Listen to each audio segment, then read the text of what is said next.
நம பார்வதி பதயே ஹர ஹர மகாதேவா.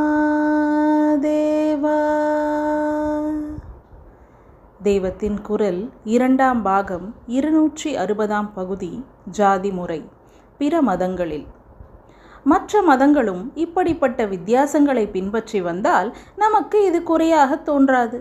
அவர்கள் நம்மை பரிகசித்து இந்த பேதத்தை குத்தி காட்டுவதாலேயே நம்மவர்களுக்கும் இது தப்பாக தோன்ற ஆரம்பித்து விட்டது.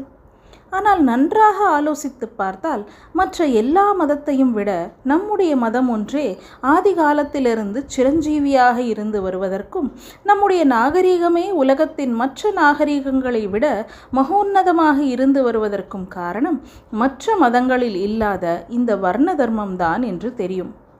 மற்ற மதங்களில் ஜாதி தர்மம் என்று மூல நூல்களில் இல்லாவிட்டாலும் பிற்பாடு அவைகளிலும் ஒன்று சேர முடியாத பல பிரிவுகள் ஏற்பட்டுதான் இருக்கின்றன.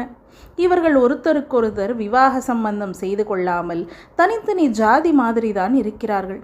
இப்படி முஸ்லீம்களில் சியா, சுன்னி, அஹமதியா என்று பிரிந்திருக்கிறார்கள். இது தவிர இங்கே பட்டாணி, லப்பை என்று இருப்பவர்கள் கூட பரஸ்பர விவாக சம்பந்தம் செய்வதில்லை. கிறிஸ்துவர்களில் கேத்தலிக், புராட்டஸ்டன்ட், கிரீக் சர்ச் என்ற பிரிவினர்களும் இப்படியே.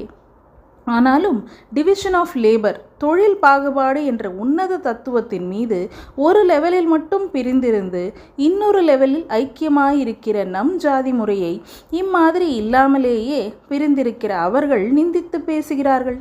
அதற்கு பதில் சொல்லக்கூட நமக்கு தெரியவில்லை. நம பார்வதி பதயே